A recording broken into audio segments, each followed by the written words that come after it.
ဒါကတော့ဦးဇင်းတို့6တက်ကြီးကဝါနဲ့တောင်ပြန်တော်မူဝါတော်ဆရာတော်ကြီးပေါ့နော်ရှင်းလုံးမှာ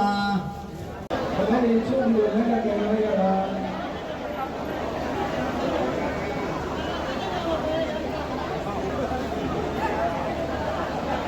ဆရာတော်ဘယ်လိုလဲတော့ဘယ်လိုရှင်းနေကြဘယ်မှာ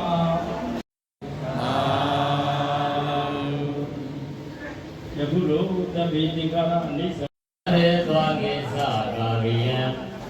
ဧကိသဗ္ဗနာတလယံကိတ္တနာဟိတဘာဝိတံ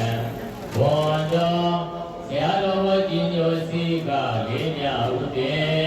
ဘုန်းကြီးပေါ်ရောဘုမြော်လူ